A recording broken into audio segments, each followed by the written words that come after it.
자, 오늘 읽은 말씀 시편 127편 말씀 읽었는데요. 그 1절 위에 뭐라고 적혀 있습니까? 예, 솔로몬의 시, 곧 성전에 올라가는 노래. 자, 성전에 올라간다는데 이게 정확하게 말하면 성전에 올라가는 순례자의 노래예요. 이 이스라엘에 가보면 이 예루살렘이 높은 곳에 있다. 우리 생각할 때는 산이 쭉 높은 산맥 위에 있는 것처럼 느껴지는데 그게 아니고요. 산에 둘러싸여져 있어요. 근데 그때는 잘 아시겠지만 그 옛날에 저 산이 보이냐면 그 바로 푹 날아가요? 어떻게 하죠? 골짜기를 내려가야 되잖아요. 골짜기를 쭉 내려가 또 다시 또 올라가야 돼. 그죠? 그 간격을 잘 생각해 보면 이 순례자들이 모이면요. 그 좁은 산길을 돌아서 쭉 내려가서 또 올라가. 그럼 뒤를 돌아보면 나는 지금 예루살렘이 있는 시온산에 딱 와 있는데 시온산 그 입구에 딱 와 있어. 이제 올라가야 돼. 뒤를 딱 따라보니까 건너편에 있는 산에 그 산길로 내려오는 순례자의 모습이 보이는 거예요. 이 무슨 말인지 알겠죠? 그게 보이는 거예요. 그러면서 한두 사람이 아니야. 저희를 지키러 확 모여. 그러면 그 성전이 있는 시온산 꼭대기로 올라가는 거죠. 그러면 그러면서 무슨 노래를 불러요? 이 노래를 부르는 거예요.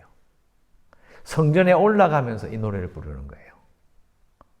물론 추정이지만 잘 생각해 보면요, 이 노래가 이 찬양이 불려지는 그 광경을 이렇게 골짜기에 울려 퍼지는 이 예배를 드리러 올라가는 순례자들의 그 광경을 이렇게 생각해 보면 돼요. 이 찬양이 울려 퍼지는 광경, 그 함께했던 사람들의 모습, 이걸 우리가 상상하면서 이 시편, 특히 성전에 올라가는 노래를 우리가 감상하고 묵상할 수 있죠. 또 솔로몬이라고 지금 정확하게 누가 이걸 지었는지 적혀 있는데요. 자, 생각해 보면 우리가 어제 신명기가 끝났잖아요. 신명기가 끝나고 솔로몬까지 500년이에요. 대략 500년이 걸려요. 그러면 자, 우리는 성경을 읽으면서 우리가 읽을 수 있는 이 한글로 읽으니까 그냥 무심하게 읽는데요. 우리가 지금 만약 500년 전에 조선시대 때 사람들 만난다 그러면 말이 통할까요? 어떻게 생각하세요? 안 통해요. 이제 최근에 이제 그 나라 말싸미 해가지고요. 그 세종대왕이 후민정을 만드는 송강호가 나오는 그 영화를 TV에서 봤어요. 하더라도 또 보는데 보면 이제 그 후민정은 이렇게 서문을 써요. 서문을 쓰면 왜 그 세종대왕이 그걸 만들었냐면 지금 자신들이 우리 그 조선 사람들이 말하는 그 음가 말 내용, 소리하고 중국 사람들이 말하는 소리가 같아요, 달라요? 완전히 다르잖아요. 그러니까 그걸 한자로 표현하기 너무 힘든 거지. 그러니까 우리나라 사람들이 쓰고 있는 말에 그 소리 그대로 표현하려고 되게 애를 쓴 거예요. 그러면서 후민정에 딱 나오는 첫째 말이 뭐냐면 나라 말샤미 이런 나오죠.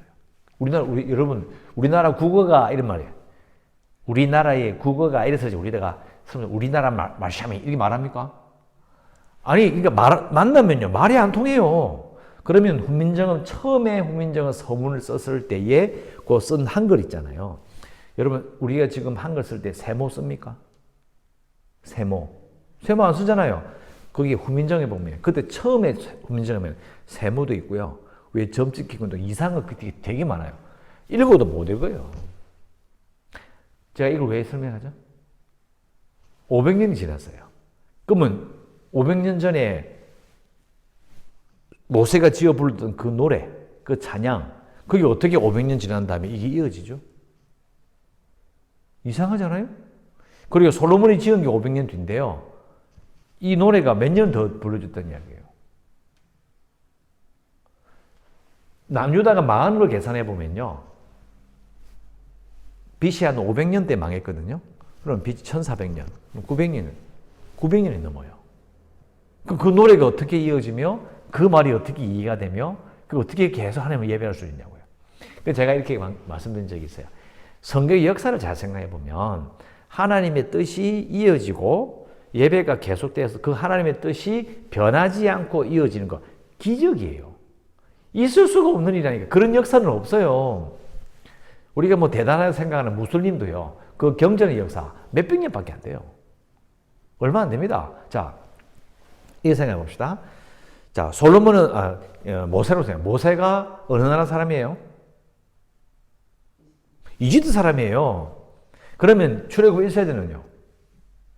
이집트 사람이에요. 그 사람들은 어느 나라만 썼어요? 이집트만 썼잖아요. 그리고 그때 고대 근동의 최강대국이 이집트였어요. 우리나라 지금 살고 있는 지금 온 세계는요, 어디를 가든지 영어를 쓸 수 있어요. 영어를 하는 사람이 분명히 있어. 왜 그러냐면 미국의 영향력인 거죠. 그러면 그 시대는 어땠을까요? 대부분에서 전부 다 이집트말을 썼어요. 그죠? 그리고 들어갔어요. 그러면 가나안에 사는 사도도 이집트 다 써. 다 쓰는 사람이 있는 거예요. 시가 계속 지났어. 솔로몬 시대는요, 어느 나라만 썼을까요? 이게 위에 이제 아수르, 신흥국 이런 막 여러 나라 말이 막 섞이는 거죠. 그럼 히브리 말은 어떻게 했어? 히브리 말은 그 아주 약수국인데 우리가 알고 있는 히브리 말 이런 거 있잖아요. 그 말이 어떻게 힘을 얻었죠? 히브리어 써진 건데. 그러니까 예수님은 어느 나라 쓰셨어요? 히브리어? 아니, 말씀드린 적이 있어요. 아람어를 쓰셨어요. 아람어. 아람어는 이게 아람어를 보면요, 이 그 발음이나 요거 내용을 읽어보면 들어보면요, 이집트 말 아랍어하고 음소리가 거의 비슷해요. 정말 놀랄 정도로 많이 닮았어요. 이게 알 수 있는 거죠. 아, 이게 이집트의, 그러니까 아랍어의 그 영향이 정말 오래되었구나. 그걸 딱 알 수가 있어요. 그럼 예수님은 아람어를 말씀하셨는데, 그때는 또 로마의 지배 아래 있었잖아요. 로마어를 또 쓰니, 라틴어를 또 쓰고 있는 거예요. 그러니까 이 시편을 생각해 보면요, BC 1450년대에 노래로 불려졌던 것이 글로 기록이 되어서 이게 히브리어로 기록되어서 남아있다. 야, 그거 공부해보면요, 이건 있을 수가 없는 일이에요. 심지어는요, 예수님 시대 때는요, 히브리어가 없어져 버렸어요. 사람들이 아무도 안 써. 그냥 글로만 남아있으니까 음가를 모르는 거예요. 심지어는요, 이거는 보면 히브리 말 원절 딱 보면요, 우리나라 보면 가, 나다 하면 아가 뭐예요? 모음이잖아요, 모음. 아에 이오. 그 기호가 없어요. 그러니까 아가 없으면요, 고로 읽어도 거도 읽어도 구도 다 읽을 수 있잖아요. 근데 또 히브리어 이 책을 딱 보니까 아인지 오인지 인지 애자가 없어요. 그걸 어떻게 읽었어요? 그러니까 이거 공부를 해보면요, 이 특히 시편 같은 경우에는 세월을 거쳐서 계속 읽었잖아요, 부르고. 이게 어떻게 이게 가능하냐고요. 심지어는요, 여러분 열왕기 상하를 읽어보면 히스기야나 뭐 이렇게 왕이 종교 개혁을 할 때 이런 말이 있어요. 율법책을 발견했다. 난리가 난 거예요. 그럼 율법책을 읽었다 안 읽었단 말이에요? 안 읽었단 말이잖아요. 그런데 성전 예배를 그만두지는 않았어요. 이게 무슨 말이에요? 계속 노래가 불려진 거예요. 그래서 그 노래가 100년, 200년, 300년 계속 부르면서 그 뜻을 잊어버리지 아니하고 200년 뒤에 후손들이 그 뜻은 기억하고 계속 말은 계속 바뀐 거예요. 그걸 우리가 지금 읽고 있는 거예요. 야, 이걸 계산하고 딱 읽으면요, 하나님께서 그 세월이 지난 다음에 나로 하여금 이 찬양의 내용을 읽도록 하나님께서 역사하신 거예요. 이 역사를 알고 나니까 저는 오히려 성경에 그 오랜 세월 동안 하나님께서 그 뜻이 전해지도록 하나님께서 특별히 역사하신 거예요. 특별 계신 거죠. 그런 마음으로 이런 성경 신명기도 읽어야 되고요. 신명기 이후에 그 모세의 노래가, 모세야 노래를 지어라, 후손들에게 그걸 읽혀라, 들리게 하라, 그 의미를 이해하겠는 거예요. 하나님의 뜻이 절대로 바뀌거나 그 뜻이 없어지지 않도록. 근데 이제 우리가 이 역사를 이해하면요, 1.1획이라는 것을 글자 하나도 이렇게 생각하면 안 돼요. 그럼 계속 바뀐다고 왜 하노, 그러면? 그럼 번역하면 안 되지. 안 그래요? 그러니까 생각해보면 이제 하나님의 뜻이 무엇인지가 정확하게 전달되는 데는 부족함이 없도록 이때가 역사하셨다는 것을 우리가 알 수가 있어요. 자, 이것을 기억하면서 말씀을 읽었으면 좋겠고요.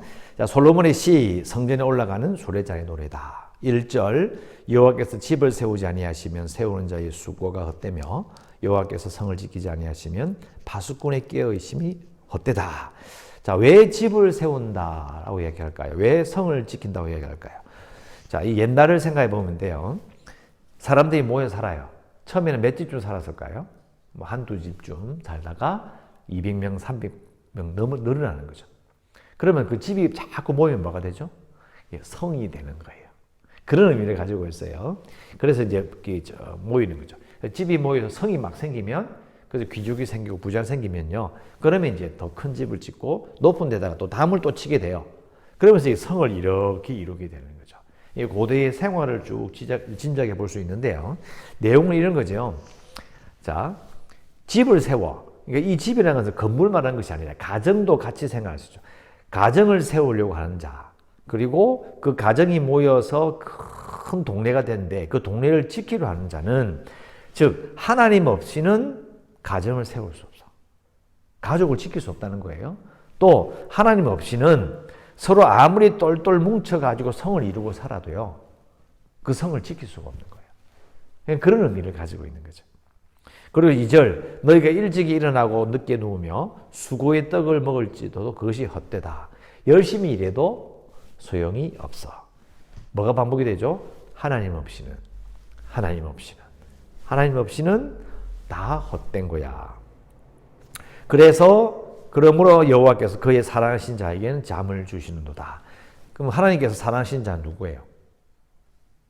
하나님과 함께 집을 세우는 자, 하나님과 함께 성을 지키는 자, 하나님과 함께 열심히 일하는 자예요. 대비가 딱 되잖아요. 하나님 없이 집을 세우면 헛되고, 하나님 없이 성을 지키지 않으면, 그죠? 자, 하나님께서 집을 세우지 않는 이 말은, 하나님 집 지어 보세요, 이 이야기가 아니고요.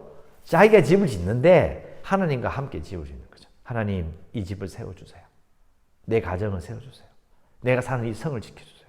이런 마음을 가지는 거죠. 또 일할 때도 어떻게 하는 거예요? 하나님, 내 일하는 거 지켜봐 주세요.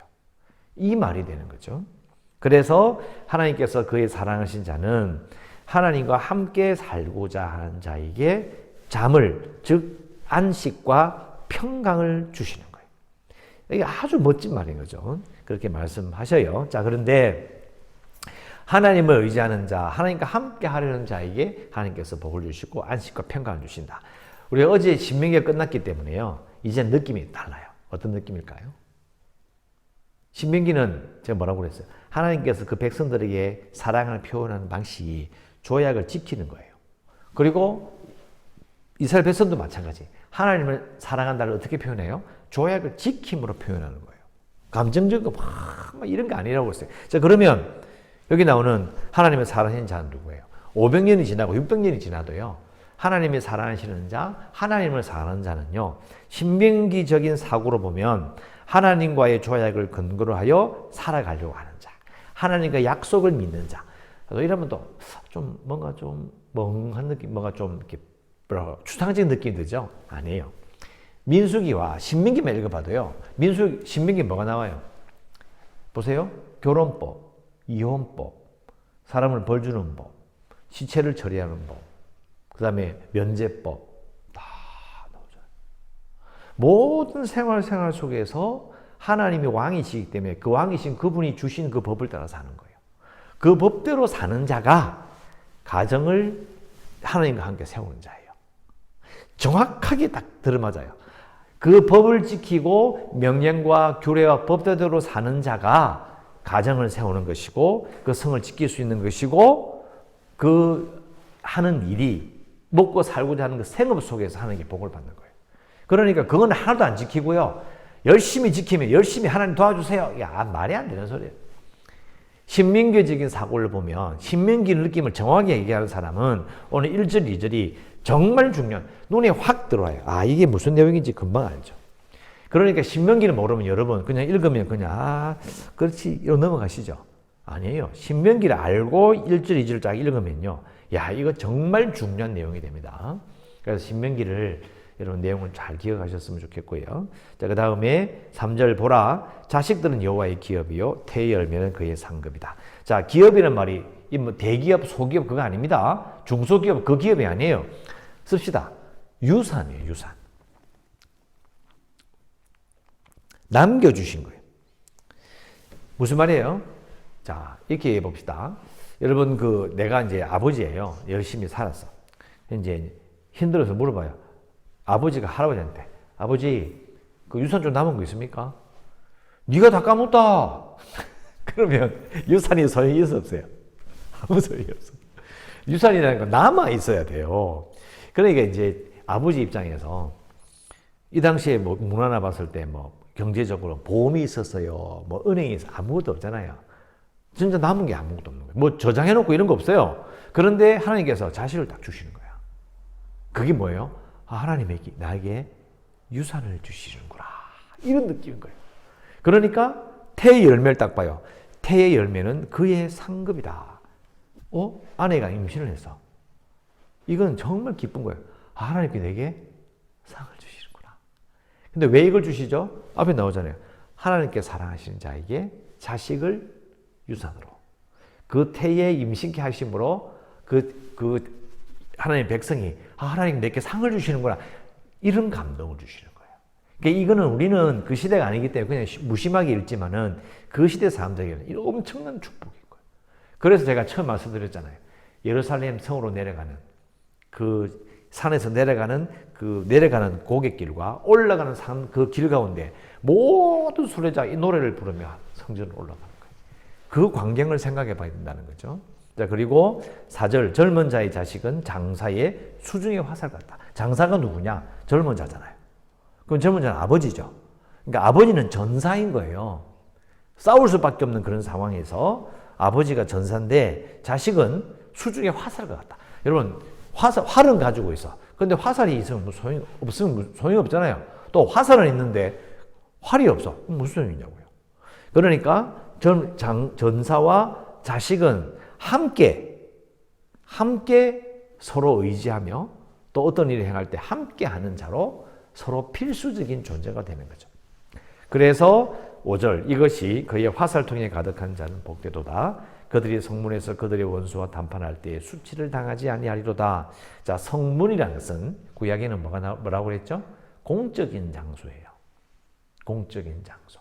뭐 서울시청 앞 뭐 이런 거 아니면 재판정 앞 이런 말이 돼요. 원수와 담판할 때 수치를 당하지 아니라. 자, 담판하러 갔어. 그죠? 담판하러 갔는데요.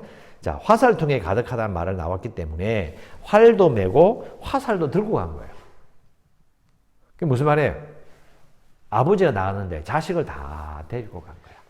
다 데리고 가가지고 아버지가 지금 공적 일을 처리하고 심지어는 원수와 담판하는 그 순간에 아버지에게 힘이 되어주고 아버지의 대의, 아버지의 뜻에 동참하는 거예요. 그 광경을 이렇게 느낄 수 있어요. 결국 경건한 자는 하나님과의 약속을 믿고 그 조약대로 명령과 규례와 법도대로 살고자 하는 자는 가정을 세우고 성을 지킬 수 있고 하나님께 유산을 받고 하나님께 상급을 받는 자요.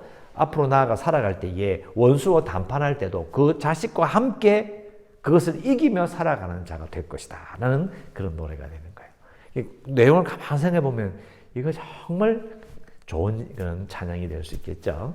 자, 기도 제목은 쉽습니다. 앞에 나온 내용부터 1절, 2절 그대로 기도하면 되는데요. 이렇게 기도합시다.